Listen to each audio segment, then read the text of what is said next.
What's up, Dorksiders? I'm Nick Comics, I'm Brand X. and we're here today to do the Deadpool movie review. Dorksider style, baby. Right. Reynolds style. That's right. So Deadpool is finally dropped after a very long wait for a movie that we all pretty much had a feeling was going to be superb.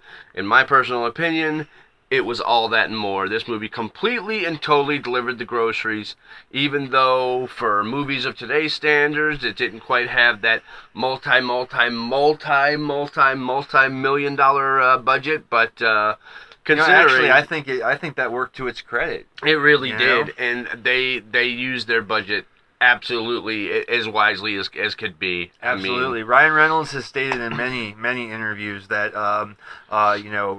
it's the mother of invention. Having to pull your resources when you have limited amounts of money. It helps you be creative and think of things in creative ways. And he said that they were able to. They did very creative things with their lack of money that actually. Those negatives turned out to be positive. Right, they made them work for them rather than Exactly. against them, and I think they did a beautiful job with that. I'm sure they wanted to have to include more X-Men members, and he totally addresses that in the movie because Spoilers. We should go ahead and tell you this is a spoiler review. We're not holding anything back, so but Spoilers. Yes, absolutely, and he even addresses it in the movie. He says, what is it? How does he put it? He was like, it's almost as if they only see two of you here. It's almost as if the studio could only afford two X-Men. Exactly. And like another thing we talked about before is in the beginning of the movie when he's in the cab and he's going back and forth with the cab driver, and he tells him, I'm going after the guy who did this to me, and he takes his mask off. And he's like, oh, shit, man, I left my ammo bag. It's things like that. He leaves certain things behind because maybe that wasn't in the budget. So rather than be like, okay, he's just mysteriously not going to have the shit he usually carries with him, Exactly. they actually made it work to where it's like, I'm fucking out. I had a brain fart. I forgot my shit. Exactly. Well, and Deadpool has a history in the comics of being like immature and Absolutely. ill prepared sometimes because he doesn't take things seriously. So they used those things and played it more into his character than just saying like, oh, we can't do it. It's more Right. like, oh, we were gonna do it, but he fucked it up.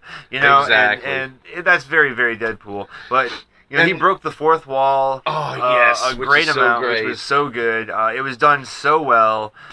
There were so many jokes. It was such a good multi-genre movie. It was a comedy, action, comic book, drama. Yes. It just hit all those. It hit every one of those beats well. That's what's Yes. great about it. It didn't do all those things and do two of them okay, and the rest of them sucked. The love story, you were invested. You were. You gave a shit about the two people. Morena Baccarin and Ryan Reynolds. Flawless job. They did, She man. did so great in that movie. They made you care about them caring about each other, and that's how it worked. I mean, it worked as a love story. It should not have. Right. But it totally did. Exactly. And being that that movie jumped around a lot to where he was explaining to you these different relationships and how things happen, like how he got to be who he was and what happened to him and all the just horrible things he went through. I mean, the movie did jump around a lot, but it wasn't.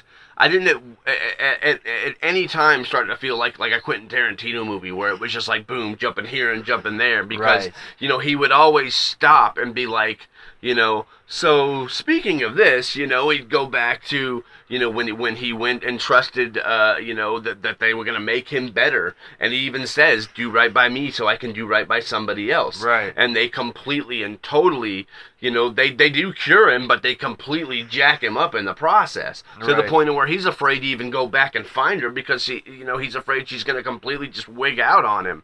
Exactly. But it always comes back, and suddenly, boom, it'll come right back to where he's got the dude impaled with the swords, they did it so well. Well, I think everybody's pretty tired as far as the superhero movies of origin stories. I mean, we know how these characters came to be. Right. Some of these characters we've had to see. Like, if I have to see Uncle Ben die one more fucking time. I'm gonna die. Exactly. Or Martha and Thomas Wayne shot in that alley. I mean, Jesus Christ. Like, enough is enough. You know, We get it. You know, but you know, even for a relatively unknown character, who, you know, there could have been a good bit of people who would have seen the origin story and been fine with it because they didn't have any idea who he was. They still did it in a way that kept the pace of the movie moving forward, kept the pace of the movie exciting, and you didn't feel like you were just, you know, being forced to deal with, you know, his origin and a bunch of boring stuff. No, it kept it all in pace with the movie, and you know, it split it up between the action,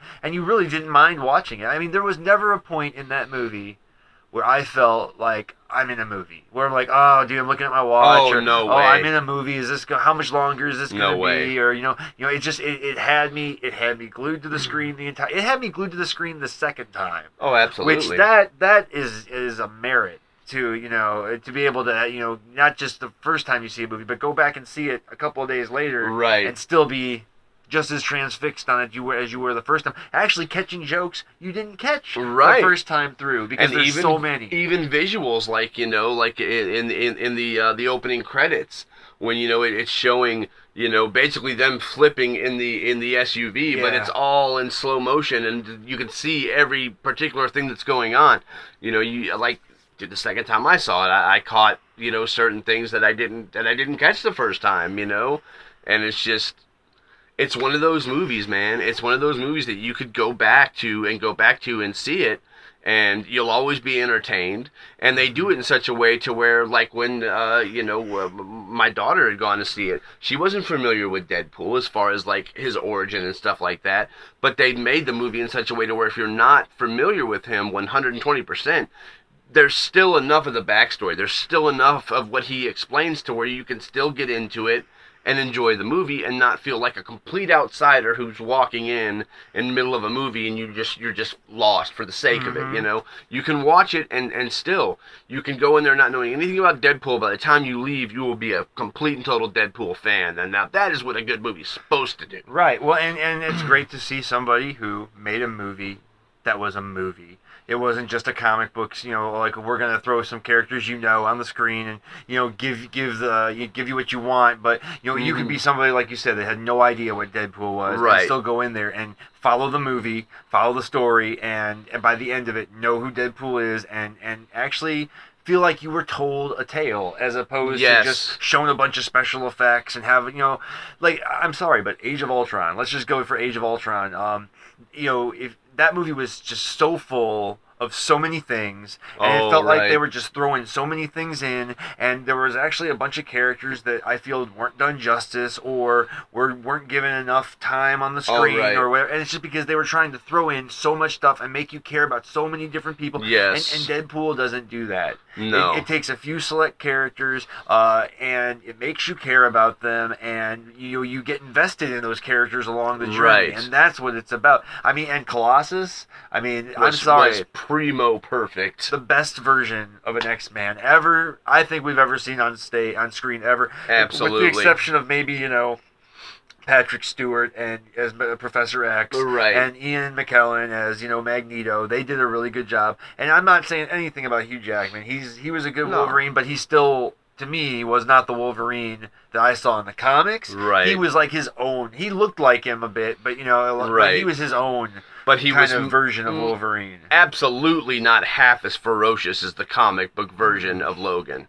He was like Wolverine Light. You know what I mean? Like, he was Wolverine Light. But this, for Ryan Reynolds, he was Deadpool. Oh, he's Deadpool 100%. Exactly. And he has become that character now. You know, like, just like Robert Downey Jr. became Tony Stark and Iron Man. He really did. He is now Fox Studios, like, cash cow. He is now like the face of their comic book movies. That's in my opinion, but and rightfully so. I think that this team that did this movie, that they totally earned that. They really did. And I think a lot of it had to do with the fact that this movie was made by a fan, as well as, you know, a seasoned director, whatever. This guy was actually a fan. He loved Deadpool. He wanted to do right by it, and he did. Just like Ryan Reynolds, you know, I saw an interview with him where he was like, there were 10 different outfits made for me for this movie. I'm probably going to get in trouble for saying this, but I took one of them home. because you know what? I have been fighting to get this movie made for the past 10 years, and Yep. it finally happened. I think I deserve at least that. Exactly. And, you know, I think when it comes down to it, I don't really see him getting in any trouble. I think he earned the right to be able to keep that thing. Absolutely. You know, because at this point, as far as I'm concerned, I know I speak for Nick and probably a lot of other people, I don't want to see anybody else in that stepping into that suit. He earned it. Nope. Retire it when he's done, because that guy, you're not going to find a better person that's just going to match the character and do it justice than you did in Ryan Reynolds. Absolutely, and truly cares about the portrayal of that character. And Tim Miller, you know, Fox. If I was Fox Studios, I would be begging Tim Miller to sign like a 20-year contract to stay with me, because for a first-time director, for a guy who's like, I think he's like 40 or 50 years old. He's done video game work as far as like cinematics and stuff and commercials, but you know, this is like his first time directing a movie. Yes. And for a first-time director, for you know, his first movie, phenomenal job, dude. You got gold. And of course, Rhett Reese and Paul Warnick, the guys who scripted Zombieland, who also scripted this and are going to be scripting the sequel. The writers were a huge part of this movie. Yeah, dude. It really is. If you loved this movie, thank Tim Miller, Ryan Reynolds, Paul Warnick, and Rhett Reese, and those are the people you need to thank. Those are the dream team that made this movie what it was. It's like even in the opening credits, it says, you know, story by the real heroes. Yep. You know, and that they so hit the nail on the head with that. Which, bringing that up, I mean, just the opening credits of the movie. How beautiful was that? Oh my God, it's hilarious. Or Ass Hats or whatever. You know what I mean? Like, directed by an overpaid tool. Yeah, you know, it's starring God's Perfect Idiot. Yes, it is. It's from the opening credits. It is hilarious and it is entertaining. Yes, and we need more of that. We need more of that in comic book movies. We need more of the 100% portrayal of that character. Like, why go through the trouble of getting the rights to own the rights to make a movie of this and then change everything? It's like, you know, like I've said before with The Crow, one of my favorite stories, graphic novel comic books of all time. And even though Brandon Lee was incredible in that role, I still feel like the original story, the original material was not 100% represented in that movie. Not at all. Nope. You know, and with Deadpool, this is the first movie I can actually say, dude, this is 100%, this is who this character is. Exactly. And you know, what a shock that what worked in the comics, that what made them successful, would also work in the movie. It's like, oh, you know, genius. It's what a stroke of genius. We'll just do what already worked. Exactly. So, you know, this is honestly, I hope, is, you know, a cue for movie studios to take more chances. Take more chances. Yeah. And, you know, pay attention to the source material. Be faithful to the source material. Whatever you do, whatever comic book property or novel you buy, make it faithful to what it was, and it will usually do well. Absolutely. You know, it's that simple. I mean, I know that there's a lot of red tape in between and a lot of, you know, people's hands that it crosses, but basically if you can make something true, like look at The Walking Dead. It might not be 100% true to the comic, but it's pretty damn close. Absolutely. And it's the most successful TV show in America right now. And exactly, and there's a reason for that. They do it in such a way to where they keep people interested and they get people invested in those characters. You literally care about those characters, and that's what a good show or movie is supposed to do. It's supposed to make you want to be in that world as much as you possibly can.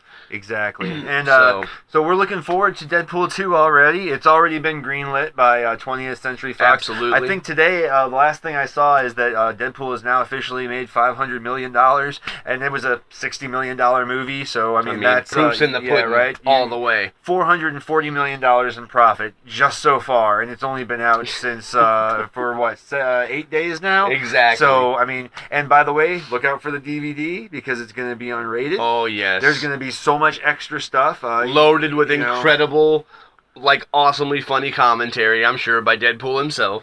I mean, there's going to be deleted scenes. There's going to be deleted scenes that are going to be put back into the movie because it's unrated. Yes. There's going to be all sorts of crazy bloopers. There's going to be probably all sorts of extras that you can find in the DVD of, like, Deadpool being in there, because that's another perfect medium for Deadpool to interact with the consumer or whatever. Sure. Is just, you know, Easter eggs in the DVD and whatnot. Right. So, I mean, and I'm hoping they'll put out like a super edition that's like a highly collectible that has some kind of other memorabilia that comes with it. That would be awesome. That would be really cool. Awesome. And he totally lends himself. His character totally lends himself to be able to do something like that. Absolutely. Maybe if they did a version that came with like a special edition comic with it, something cool like that too. would be great. That would be really cool too. Or an interactive comic on the inside, because they've done interactive stuff before, and who better to be an interactive comic with you than somebody who already is talking to you in the movie. Absolutely. So there's so many cool things. I think this is just this is a good day for comic fans everywhere. Absolutely. This opened up a floodgate. We now have the chance to see a rated R Wolverine movie. We now have a chance to see a rated R Ghost Rider movie, or The Crow, exactly. and have them be faithful to the comics. So I really hope that we can get so much good out of this, that this really is going to be a turning point for movies. And dude, I'll tell you another thing that I loved is that all these parents and all these people who complained and tried to boycott this movie, for once a studio did not bend down to their needs, to everything, we're going to boycott this movie and we're going to try to keep as many people as we can from seeing this movie. Most of the time in the past, it has been proven that every time, a movie studio will be like, okay, no, don't do that, we'll tame it down. This time they were like, screw that, this is the movie, this is what it is, this is what we're going to release, and everything turned out to be even more than fine. Everything was phenomenal. So hopefully that's another door that will stay open for movies, is that the artists will do what they want. If it's a brutal story, you will get a brutal movie.